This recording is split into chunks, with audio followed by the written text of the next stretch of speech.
Good morning, sir. The team at Cerebria MCS is honored to be interacting with you today. We at Cerebria MCS aim to inform, involve, and inspire the students at Mount Carmel. Cerebria MCS is a quarterly newspaper, and we are in our 5th year of publication now. We have 6 departments: school news, fall affairs and sports, mental health, graphics, comics, and publicity. I'm Manya Dhawan, the chief executive editor. I am Tejas Bansal, the content editor. I'm Artama, editor of mental health. I'm Sarah Silvan, editor of publicity. We are delighted to be here with you today, sir. Thank you. We have curated a few questions ranging from upcoming school projects to a bit more personal experiences. We'll be starting with the first question. So, over the last few years, we've witnessed a lot of significant changes happening around the school.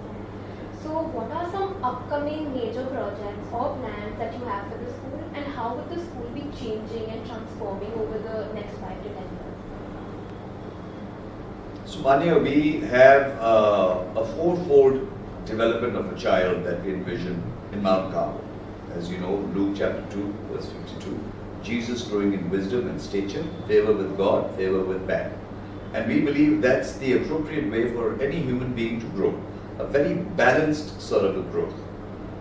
So, when you talk about improvements and changes and what is coming up, as management, we need to be able to focus our budgets to make sure all four have growth.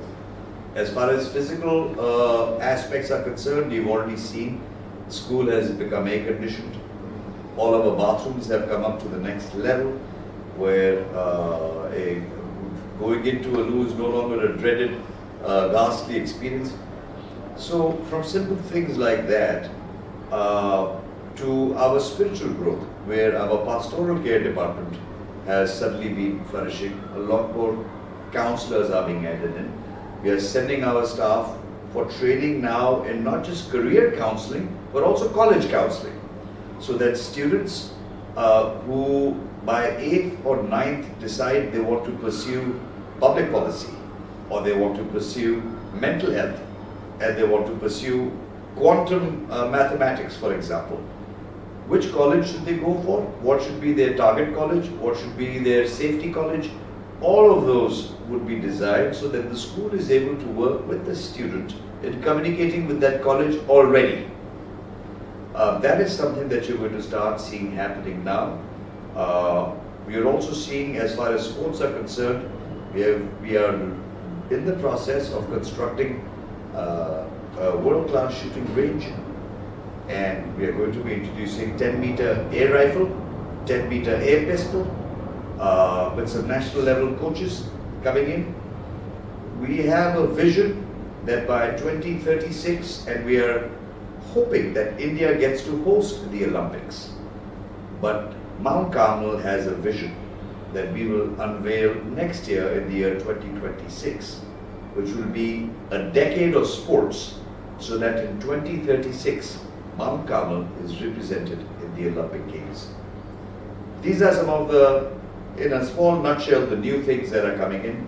We've tied up with Trinity College out of the United Kingdom to start coming here to set up Mount Carmel as one of their private centers in India, where they will come in to train students in acting, in public speaking, in speech writing and script writing, and apart from piano and other music programs that they have.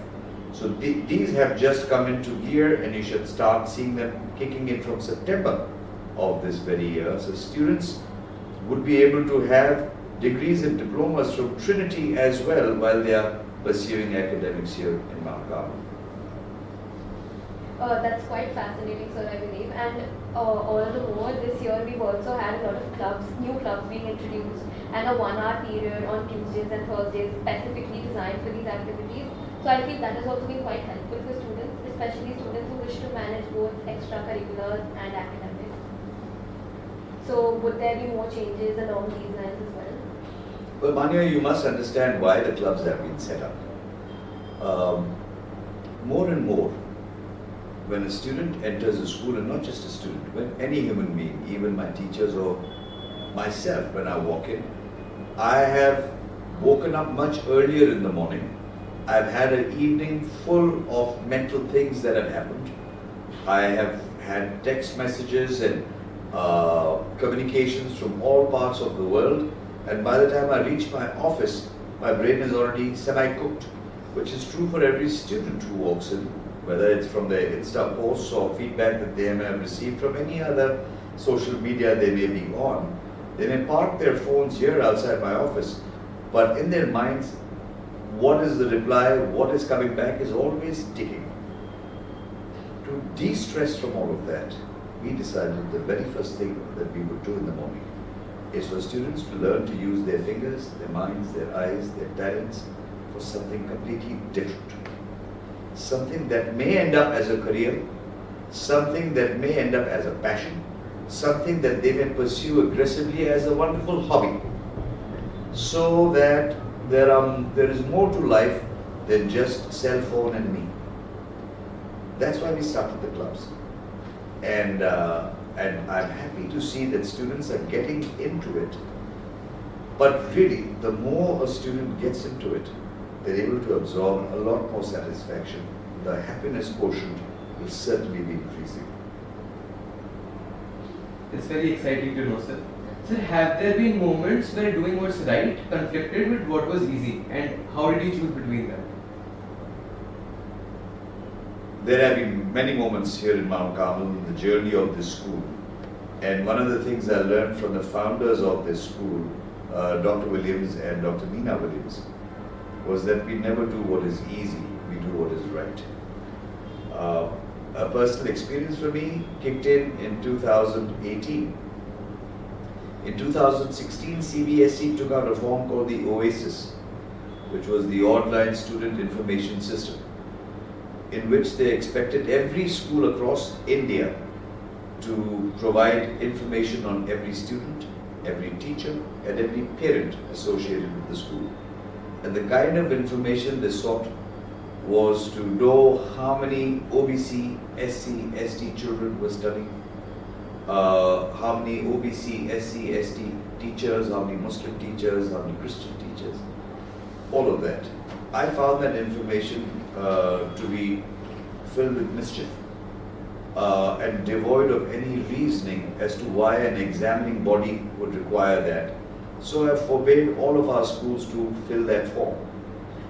2 years went by and nothing happened. But in the year 2018, I believe, CBSE decided to lock the Mount Carmel website, which meant all of my students appearing for the 10th board and the 12th board in the month of September were no longer permitted to be able to upload their names to be issued roll numbers for their board exams, which caused a lot of panic amongst all the staff, as you can well imagine. When I spoke to the people at CBSE, they said, look, there is a penalty of 50,000 rupees a month that has been levied on you for not filling that up. So please fill that form up. Deposit 2 years at 50,000, which came to 12 lakhs per school. And then we will consider opening it up for you to fill up the students' names. Again to that, I said, no, we don't want to fill this information. They said, you have to. Everybody has provided that. We wrote letters, we wrote appeal letters to different members of parliament, different organizations, everybody that we could find. But on the Friday, which was the last day for uploading of names, nothing had happened from CBSE, and all the staff here in the school were in a state of panic. I went to my father, Dr. Williams, and I said, I am going to move CBSE to court today. He knelt down and he prayed with me and he said, God be with you, go for it. And we rushed to court. And the Delhi High Court, the judge who listens to education matters, would you believe it, was absent that day. So we went to the very next court of whoever the judge was. And we went in screaming with our writ petition saying, my Lord, we must be heard. It is most urgent, we must be heard. And the judge, seeing the interference of his proceedings, stopped the court and said, what is it? So our advocate said, we are from Mount Carmel School and CBSE is not permitting our 10th and 12th students to register for the board exams because we have not filled up a voluntary application form. So the judge said, that doesn't sound right. I know Mount Carmel, it is one of Delhi's oldest schools. So after lunch, I'm clearing my board, I want to listen to this matter, have the government of Delhi, government of India, and the CBSE lawyers present in court. So post-lunch, the hearing started, and the Solicitor General of India appeared on behalf of CBSE, and he argued all the way till 4:30 as to how 29,800 schools had already completed their forms. Only 2 schools in India had not submitted these forms. One school was Mount Carmel Dwarka, and the other school was Mount Carmel Anandiketan. They said there is no way that 2 schools can have an exception when everybody else has filled it. It is a form that requires to be filled. And the judge looked at me and said, what is your real problem with this? Why don't you just fill it up if everybody has filled it up? To which I replied, I said, sir, CBSE has to provide my students a good 10th and a 12th question paper. I want to understand that the number of OBC children and SC/ST teachers in my school, how does it change the nature of the question paper? Because their task is only to give me a question paper. So the judge turned to their lawyer and said, can you answer that? So the lawyer said, I will ask my client as to how they came up with that. So the judge looked at the lawyer and he said, have you heard the story of David and Goliath? So the lawyer was a little surprised. He said, yeah, that giant. He said, yes, I want you to meet David. For Mount Carmel School, they have to fill up their name, their address, and their CBSE registration number. All other information is only voluntary. And by end of day to day, I want all those children's names uploaded. And there will be no penalty. And post that hearing, everything changed for us. To this day, Mount Carmel doesn't share Aadhaar details, mobile numbers, religious background of any teacher, any student, any parent. It's a right that we believed in. It was easy for us to have filled it. It was scary for us to have walked down the line to fight it. But yes. This definitely showed us how important students are for Mount Carmel and definitely for you, sir. So my next question is just that. What role does student voice play in the school decisions for our school? The school is made for students. And the entire objective of all management, all leadership, is to be able to ensure that when a child walks into Mount Carmel at the age of 3 and leaves the school at the age of 17, a tiny, bumbling, diaper-raised, unable to feed oneself child turns into something that is a respectful citizen of India. That is part of the role. I do understand the difference between what a student wants and what a student needs. And wisdom comes in knowing the difference of when to indulge in what. And therefore, as leadership, I have been able to understand that Delhi is facing a lot of pollution closure days. Post Diwali, Delhi is an awful place to try and breathe. I do understand that the days are getting hotter in summer. It's unbearable. I do understand winter gets so foggy and cold that we're losing a lot of academic dates. And based on the fact that my students were suffering, we decided we'd approach banks, we'd take whatever loans we had to, and we will ensure that our buildings are now completely air conditioned. Not for a comfort or a luxury treat, but for the well-being, academic and psychological well-being of every student. we figured that their silent voices are watching them sweat and struggle and be rejected from school because the government is unable to control pollution, and the failure of all other agencies and adults and generation like me who have failed today's youth, we feel that we need to make up for it. And that's why your voice is the most important voice there is. And your happiness is what is the buoyancy level for the atmospheric pressure of my own happiness. It's great to hear, sir. Sir, if you were a student here today, what would you enjoy the most or appreciate? If I was a student in Mount Carmel, I would be thrilled with the air-conditioned music rooms that we have. Being a lover of music, I find to this day the gift that my mother was able to give me of exposing me to learning the piano and the guitar at a very young age, I find that still is something that brings me solace.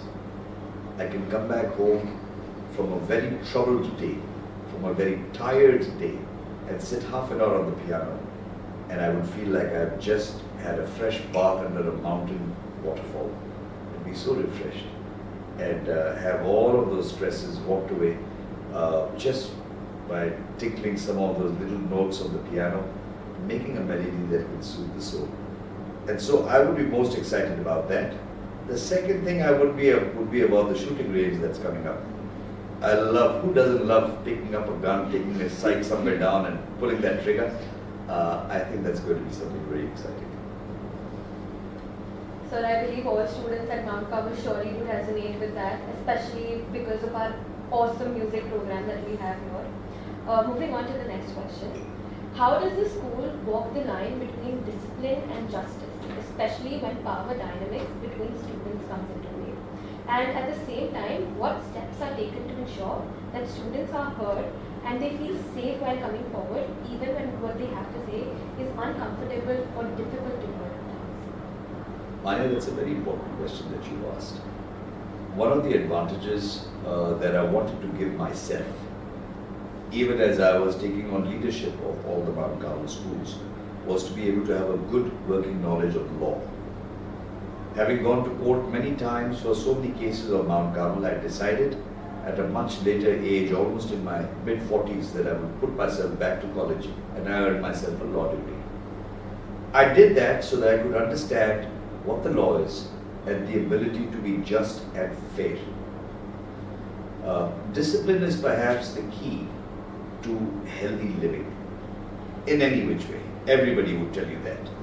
Indiscipline can cause to gluttony. You may eat too much, that's bad for you. Anything you do too much or too little.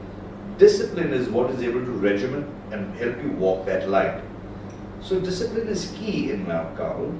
I tell my staff also that they may disagree with me, but they cannot disobey me. Same with my students. They may disagree with me, but they cannot disobey me if I have issued an order. That is how discipline works. If you will see it in any part of the world, whether it's the armed forces, if you have the commander screaming out an order and some of the soldiers decide they're not going to obey, that's rebellion and it's chaos. So discipline requires the building of a team.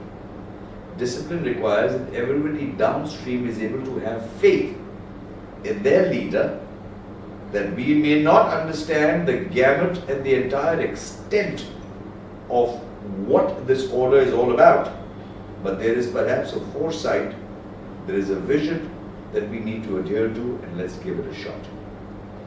That is part of discipline. We have created an atmosphere today where we have counselors and our students have the freedom to get up in the middle of a class, if they so desire, walk out of that class and go straight to a counselor in case there is something they desperately want to share. And it will be kept in the greatest amount of secrecy. Even I am not privy to the conversation that a student may have with the counselor. Even the counselor's boss is not privy to that information because it is a one-on-one thing. That is something unique that we have now come up with in Mount Carmel. We've had students who've been dreading the lunch break coming up because somebody has threatened to bully them into fearing what may happen during lunch break. They've been able to go out, have a word. We've been able to dismantle explosive situations that could have been catastrophic for that child's mental well-being. And so today, we realize the importance of all of this by creating heads so that budgets are allotted. Expenditure is done specifically. So there is a vice principal pastoral care who now has a budget, ability to hire, ability to train staff in a particular way. We have a vice principal for music who is able to expand that program exponentially to the direction, because one of the great things today, and you may appreciate that, is one of the things that is rising is music therapy. And that is something that we find more and more students, more and more adults are finding mental wellness from music therapy. So we have accorded that level of importance so that for me, somebody who's sitting as the director and sometimes maybe too far removed people may feel, but now through these channels I have immediate direct input from all of these things where I'm able to hear. My doors are always open. The first priority, and all my staff knows that, is if there is a student, if there's a parent, if there's a teacher, or if there's a stranger waiting outside, the first priority is a student who gets to walk in. And their time is never questioned.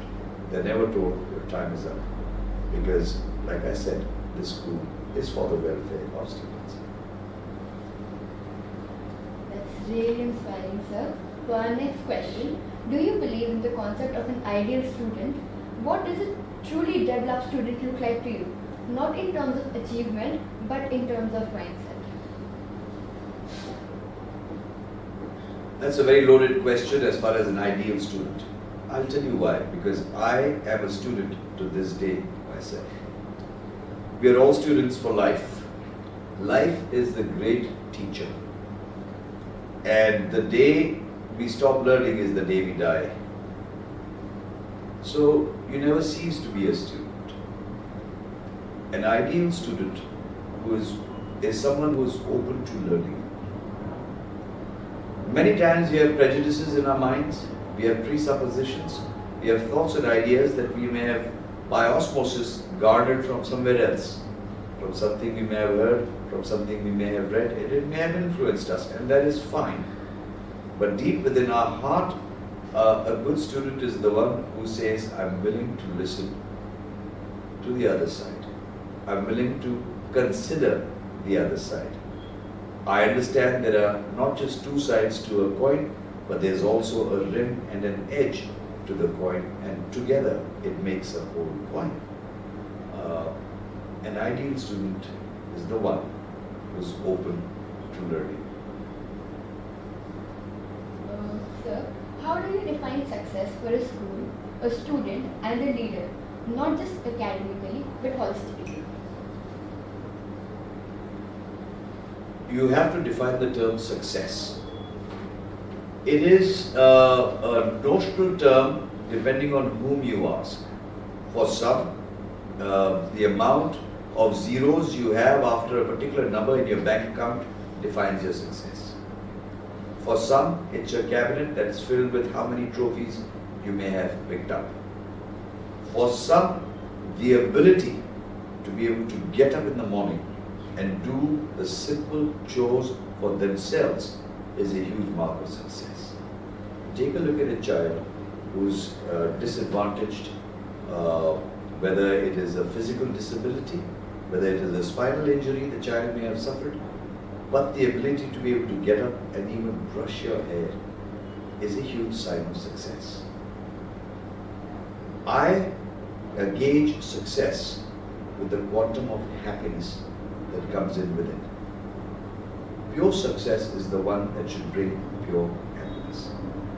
If you have gained something that doesn't bring you happiness, that is not success.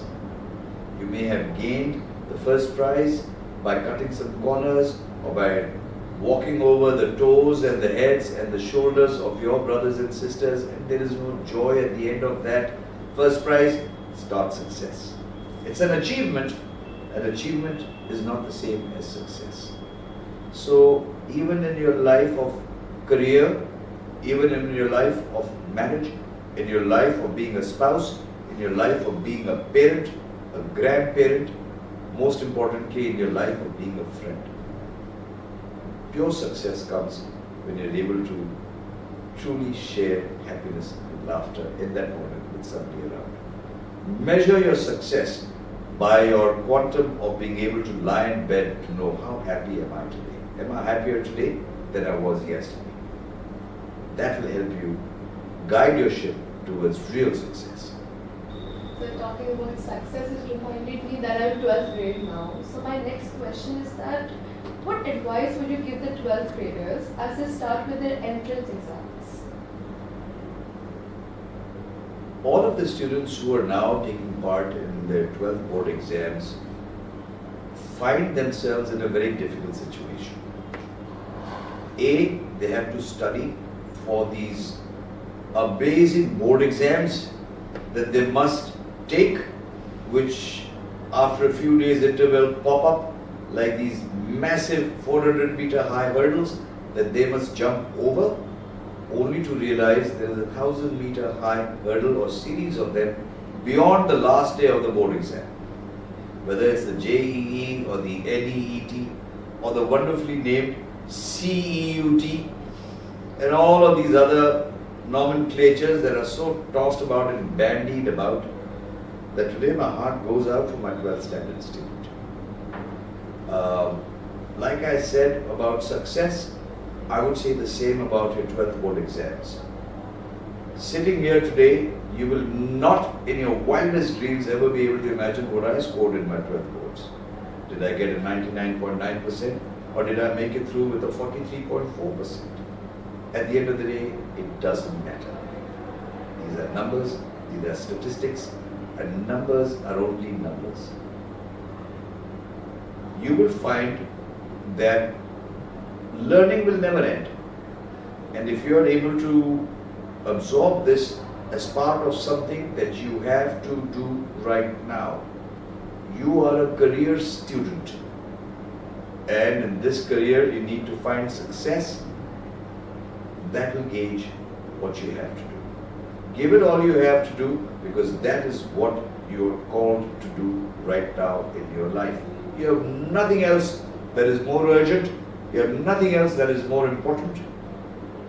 Yes, in a few odd circumstances, there are many in my 12th standard today who have much larger responsibilities. An ailing parent or a grandparent who requires their very presence, calls out for them at the oddest hours of day and night, and their train of thought is broken. There are much larger hurdles in their life. But those of you who have really nothing else to do, limit your time on all other activities, whether it is social media, whether it's talking to your friends on the phone, whether it is roaming around aimlessly. Just focus. Give it all you've got. Push yourself to the max, because this is the Olympics of your school life. Get past this and then carry on, because there's so much more to living. I can tell you that that these numbers mean nothing. You look back and laugh, and all your friends will laugh at you, with you, together, but you'll have so much more fun ahead. So enjoy it. We really needed to hear that. So how does one balance academic performance and extracurriculars with personal well-being? Could you share some tips on time management for students as well? I am perhaps the worst person to share tips on time management, because I'm awful at that. When I was a kid in school in grade 7 and I first picked up the guitar, I would spend close to 5 to 6 hours a day playing that guitar. Time management was out the window. And I would spend no more than 15 minutes on my mathematics. I paid the price for that obviously when the exams would come around, because nobody applauded me for my guitar playing prowess, but everybody cursed me for my poor mathematical performance. So time management is always going to be there. But you will find that as life has demands from you, you will start to automatically, if you have discipline, if you've grown up in discipline, and discipline is something that you may be growing up with right now, but it comes into play in a much larger way as you start living your real life, where you're out of the shelter of parents, where you're out of the purview and the watchful eye of those above you who are constantly monitoring on you, and you may be even feeling spying on you. When all of that is done, when you're all alone, in the quietness of your life, in the loneliness of your moment, it's that discipline that will guide you. You take the right turn or the left turn, or walk straight ahead 10 feet and then take that turn, and then you will find all your time. When something you're passionate about and that takes more of your time, so be it. So be it. But remember, the basics of what you have to do it, and do it well. Don't do anything just for the sake of doing it and doing it poorly. No fun in that. But things that will drive you for passion, that's when you will have less hours in the night to sleep with, and that's okay. There's time for passion, and there's time to do what you have to do. God help you find that time. That's very helpful to know, sir. In such a demanding role, how do you stay motivated and avoid burnout?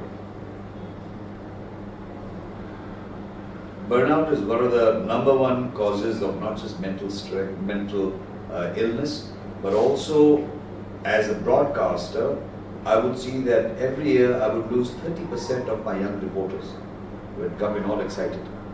At the very first sight of blood, at the very first sight of death, at the very first sight of seeing a child in distress or some national calamity, and sitting on an editing table and writing that story and rolling that image again and again and again on an edit table, I have seen burnout. It is very important that you find more to do with your mind than one obsessive thing. Obsession is the #1 cause of burnout. Second is not enjoying what you do. Obsession and not enjoying what you do, if you can sidestep that. You may be somebody who likes math and you may love being a chartered accountant, that's great. But if you're somebody who was a musician and just to play it safe, you became a chartered accountant, and you don't enjoy your day of getting up, going to work, you will burn out. You will hate that. So avoid burnout by choosing to do things that you find that give you happiness, that will give you success. Take time out. Friends are very important. Spend time with your friends. Look into the silly things of life. Look into the trivial, mundane things of life and enjoy them. That's what life is for about. Every time you hear these things of stop and smell the roses, I literally mean that. You must stop. You must pause. And the reason people have made these popular sayings and idioms in our life is because the minute you stop and smell something nice, pink, small, tiny in your hand that has the most fresh aroma, it gives you a new perspective. Take time out to refresh yourself. So, what are some core values do you think that every student should graduate with? And what is a truth about education and life you wish every student understood before they went away from the school? We have 8 houses in Mount Carmel. These 8 houses, biblically we are told, are the fruit of the Spirit. And you know all of these 8 houses are values the world wants to absorb. Loving each other, speaking the truth to power, peace. All of these are such intrinsic things that if your heart was a pie and each of these was a solid living slice within that, you would find that when the spin, the color fusion of white light would come out from you. And that's an important thing to understand. These houses that you have signify intrinsic values that you must allow to burn inside yourself.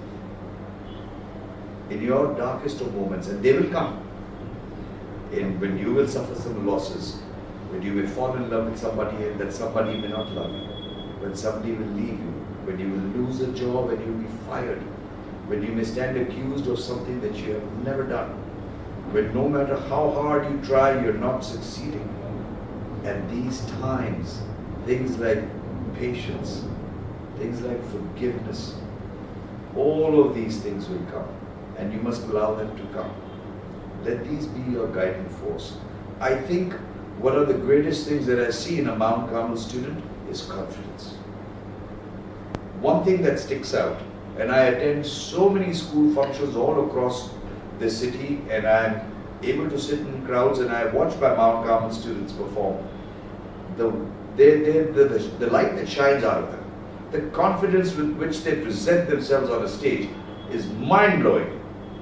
And I understand that without their knowing, they are marinating in these values. By osmosis, they are absorbing it, they're soaking it in, and somewhere deep down, it has a tremendous effort of concrete in their foundations. And so I would like every student who graduates Mount Carmel to be confident, knowing fully well they are now equipped to know what is right, to know what is wrong. They have the mechanism, the wisdom, and the understanding to be able to know when to do it and how to do what is right and how to avoid what is wrong. Decisions are up to them, but they are empowered to make them. That was quite eye-opening, sir. What is your motto or goal in life? It changed. My motto and my goal in life changes from depending if I overate too much butter chicken, dal makhni and naan on a particular night, because the next day I'm going to go on a diet, and now my goal is to lose so many kilos. And then I'm playing table tennis with a dear friend and he beats me 3-0. My goal is now to up my table tennis sport so that 2 months later I can challenge him again and I can win. So goals change from time to time, but when it comes to being the director of Mount Carmel Schools, my goal is to be able to protect the school from outside influences who seek to harm the good name of the school, who want to disrupt the vision with which we run the school. But once I enter this gate, my vision is to make sure each child of mine is happy, each child of mine feels protected, each staff that God has given me feels safe and healthy coming into work, into this environment. Nobody should feel that this is a toxic place for studying, for working, for choosing their life's fulfillment. I want that this is an oasis in their life, that the morning when they wake up and they are dressed, they are looking forward to coming here because there is something happening here that particular day that they want to be a part of, that they know they will enjoy. That is my goal. Sir, how do you stay grounded and human in a role that often demands authority and structure?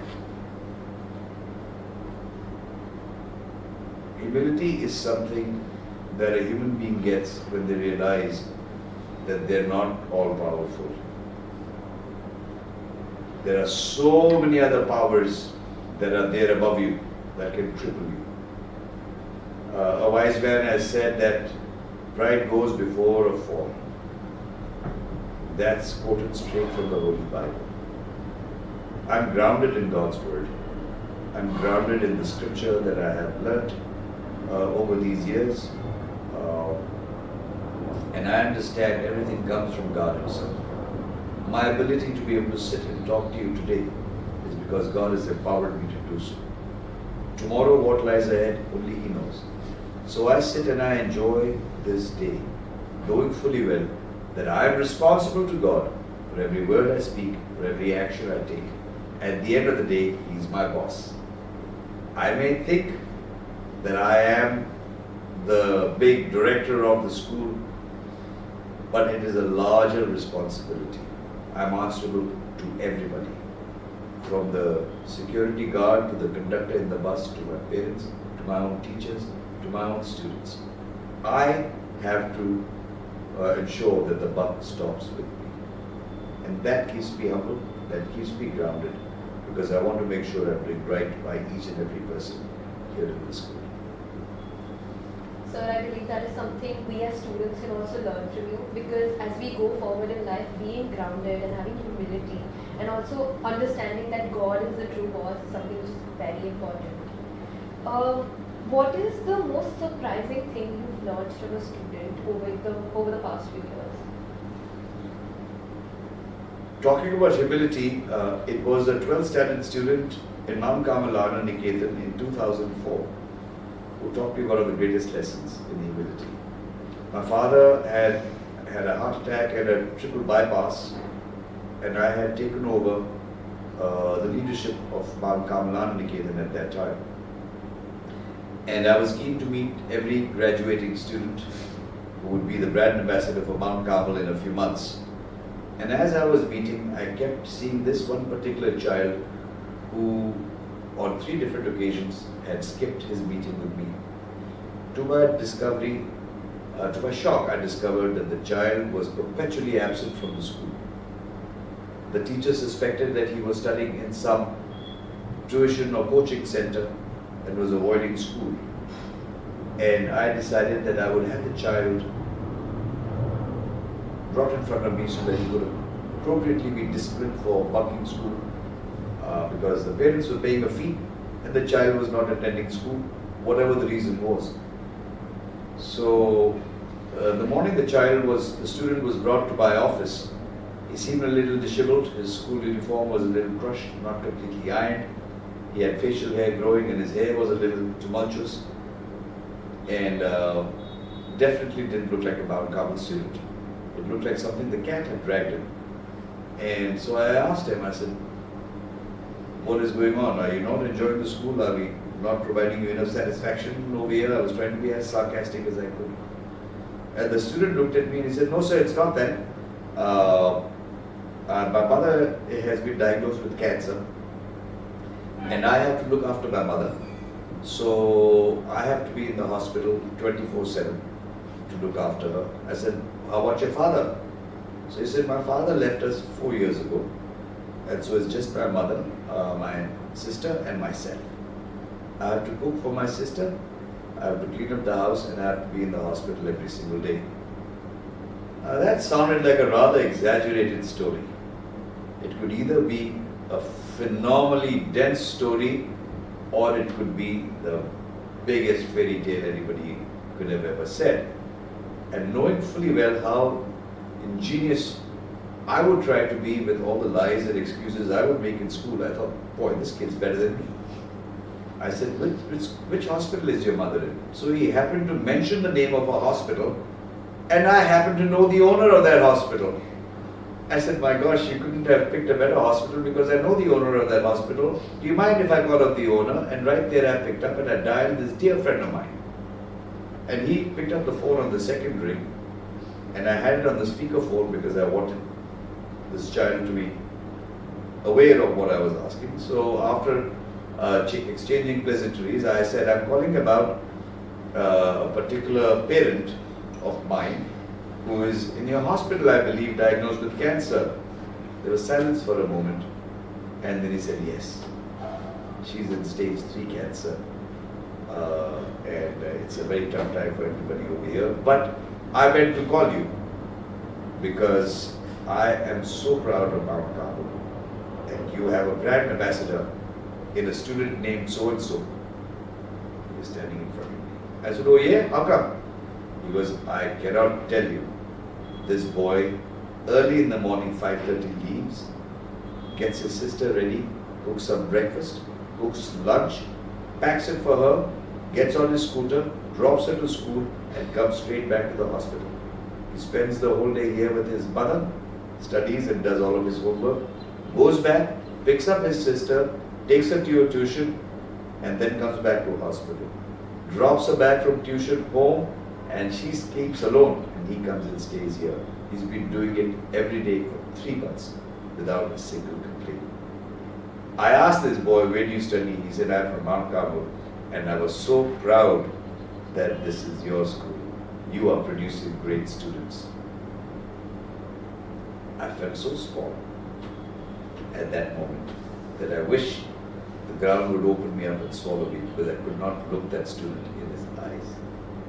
I felt, not only as a leader, but as an entire school, we had failed this young man. I got up and I hugged him, and my tears flowed, and his tears flowed. And I called a meeting of all my heads that morning, and I recounted the story, and I was very upset. None of them knew, none of them reported, and those who knew took it so carelessly that they did not take it seriously enough, that this child's future was being jeopardized when a whole family of thousands of students and teachers was standing there to help. We made a roster where I made the responsibility of every teacher to take one day off to be with that lady at night, to look after, so this boy could go home and get a decent night's sleep. During the day, we started a rotation of staff who would spend time with that parent. I called up the father. I had a long talk with the father about his reckless abandonment and what it had meant. To cut the story short, the child graduated 12th standard. He got himself 93%. In 2004, graduated meritoriously. His mother recovered completely from her cancer, and it taught me a lesson for life. Sir, I believe that is quite touching and heartwarming. Moving on to the next question. Can you recall a moment when you felt deep down that you made a real difference in a student's life?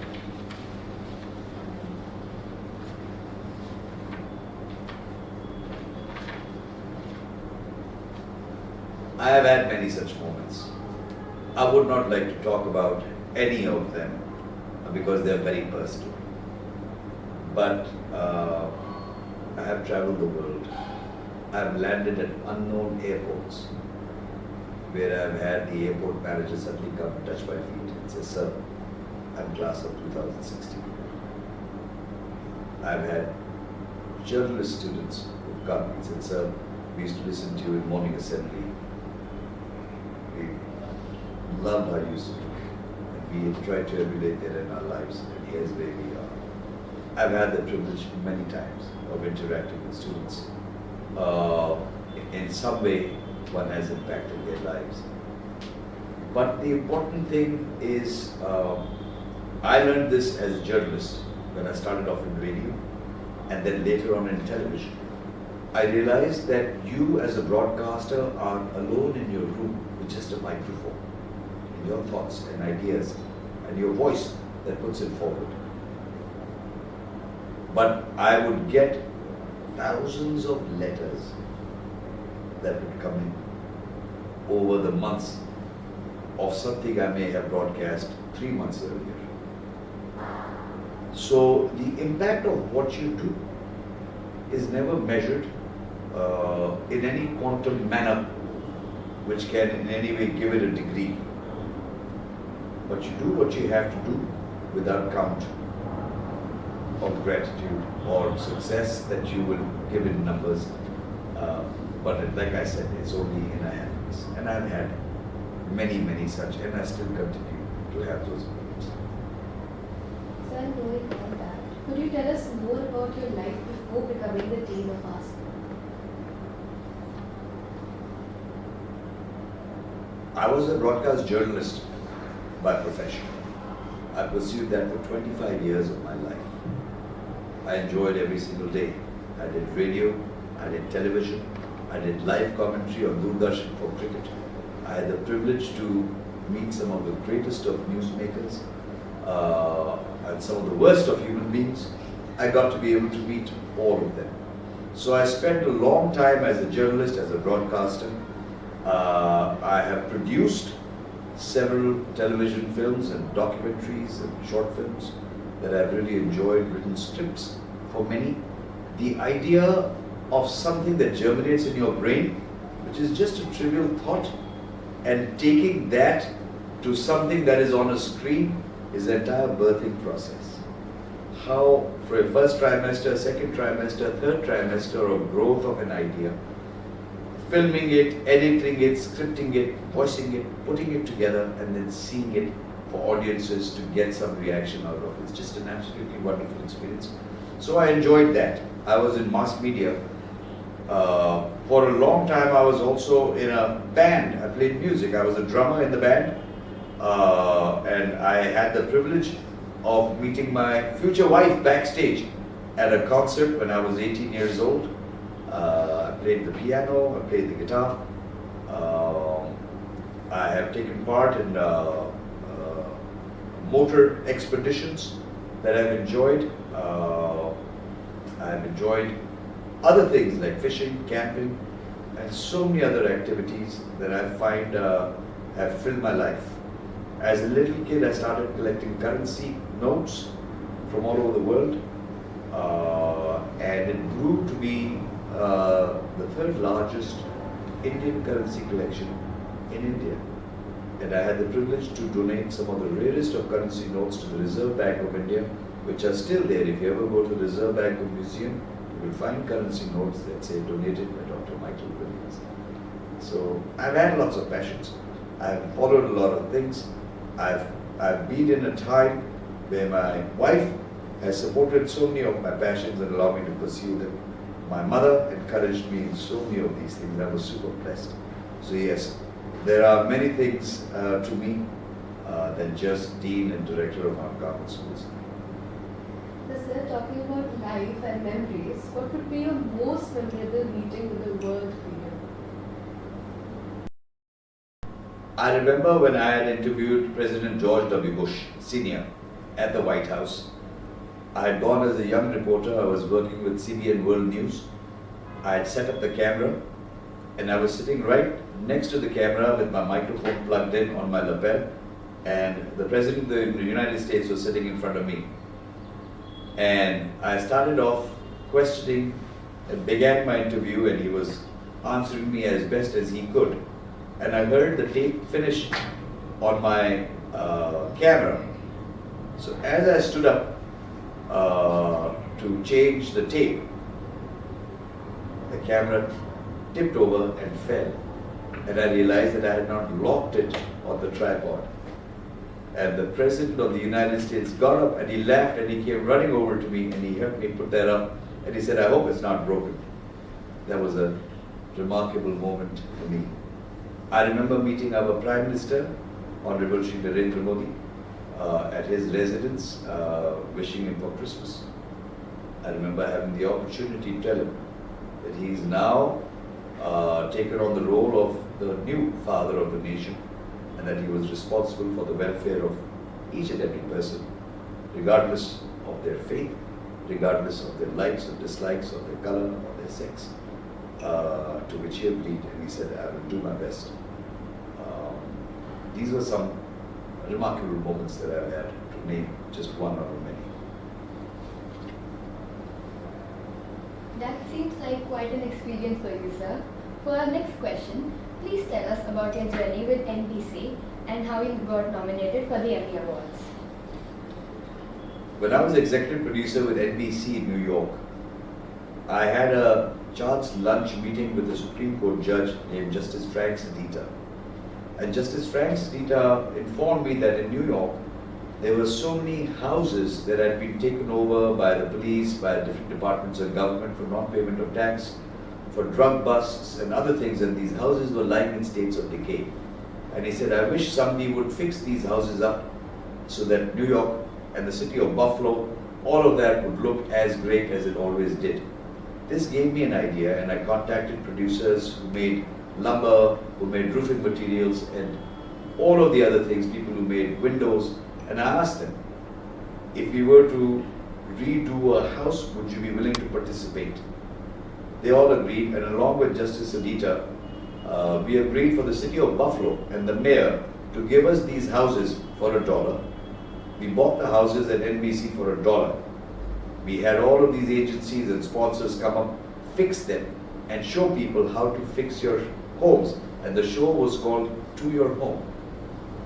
And at the end of the year, when the house would get fixed, we would hold an auction and a lucky draw.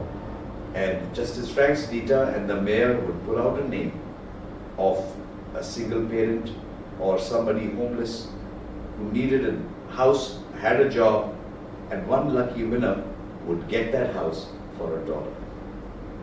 We started that show. The show went on for 11 years. I was nominated twice for that show for an Emmy.